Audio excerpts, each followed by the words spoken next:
Hi everyone, आपके लिए आज मैं एक क्वेश्चन सीरीज लेकर फिर से उपस्थित हूं।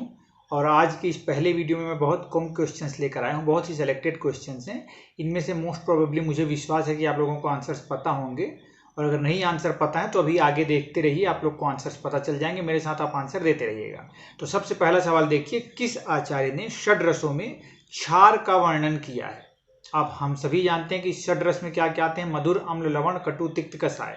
इनमें पर यहाँ पे किसी आचार्य ने क्षार को रस के अंतर्गत माना है, तो उसमें वो सही आंसर क्या है उसका? तो उसका राइट आंसर है आंसर बी, आचार्य हारीत। इन्होंने क्षार को षड्रस में माना, यह आप विशेष ध्यान रखिएगा। नेक्स्ट क्वेश्चन देखते हैं। पारद की निराग्नि मूर्छना है, तो इस पारद की निराग्नि मूर्छना कौन सी है? रस सिंदूर, मल्ल सिंदूर, इन दोनों में अग्नि का संयोग किया जाता है। एक कज्जली ही है जिसमें अग्नि का संयोग नहीं किया जाता, तो इसका राइट आंसर होगा कज्जली। नेक्स्ट हम देखते हैं, पंचामृत में सम्मिलित नहीं है। आप और हम सब जानते हैं पंचामृत, ये एक डे टू डे लाइफ में यूज होने वाला आइटम है, और मुझे विश्वास है आप लोग इसके बारे में जान रहे होंगे। इसका राइट आंसर है गोमूत्र। आगे देखते हैं, योग रत्नाकर ने प्रातः काल उठकर जल पान का निर्देश किया है। इंपॉर्टेंट क्वेश्चन हो सकता है, बिल्कुल आने की ज़्यादा प्रोबेबिलिटी है इसकी। आचार्य योग रत्नाकर ने बतलाया कि उठकर कितना पानी पीना है, उसके संदर्भ में, जिसको अपन उषा पान बोलते हैं, उसके बारे में वर्णन है योग रत्नाकर में। तो उन्होंने कितना बतलाया है, तो उसका राइट आंसर है 8 प्रसृति। नेक्स्ट देखते हैं अपन, अगला सवाल हमारा, पतंजलि के अनुसार क्रिया योग होते हैं। क्रिया योग कितने होते हैं? तो राइट आंसर उसका क्या है? तप, स्वाध्याय और ईश्वर प्रणिधान। मतलब कि कितने हो गए? तप, दूसरा स्वाध्याय, तीसरा ईश्वर प्रणिधान, टोटल हो गए 3। तो इसका राइट आंसर होगा बी, 3। नेक्स्ट हम देखते हैं, स्नायुक रोग में किसका चिकित्सा निर्दिष्ट है? तो स्नायुक रोग की चिकित्सा में किसके समान चिकित्सा करना है, ऐसा करके ऑप्शंस में लिखा हुआ है। विष के समान, विद्रधि के समान, कुष्ठ के समान, या फिर विसर्प के समान। तो स्नायुक रोग का वर्णन किसने किया है? सर्वप्रथम वृंद माधव ने इसका उल्लेख किया। उसके बाद और बहुत से आचार्यों का नाम भी अपने को मिलता है, और इसमें चिकित्सा के लिए बतलाया है कि विसर्प के समान इसकी चिकित्सा करनी चाहिए। तो इसका राइट आंसर होगा ऑप्शन डी। नेक्स्ट हम देखते हैं, पूर्वम तु वमनम कार्यम पश्चान मृदु विरेचनम कृत वांति विरेकस्य सुस्निग्धस्य अनुवासनम।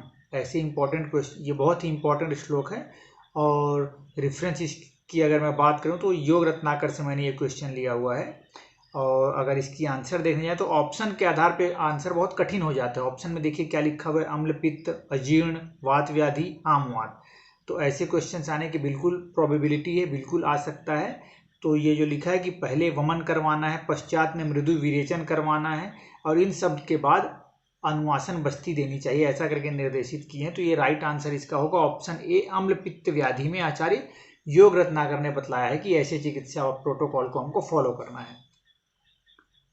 अगला सवाल, इंद्रियार्थ सन्निकर्ष के कितने भेद हैं? तो ये तो इजी है, इंद्रियार्थ सन्निकर्ष 6 प्रकार के होते हैं।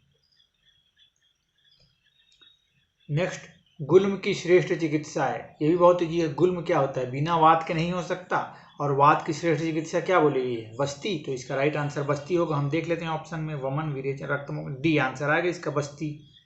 नेक्स्ट हम देखते हैं, वाग्भट्ट के अनुसार रंजक पित्त का स्थान। वेरी इजी और वेरी इंपॉर्टेंट क्वेश्चन। आचार्य और उसके अनुसार स्पेसिफिक रंजक पित्त का स्थान पूछा है, और मैं पहले भी बतला चुका हूँ आप लोगों को कि जब भी क्वेश्चन में किसी आचार्य स्पेसिफिक बात हो जाए, या फिर ऐसा कुछ वात पित्त कफ वाली बात आ जाए, तो एक बार शांत दिमाग से, हमको तुरंत आंसर में नहीं दौड़ना है ना, एक बार शांत दिमाग से सोचिएगा जरूर कि क्या राइट आंसर हमने पढ़ा था प्रीवियसली।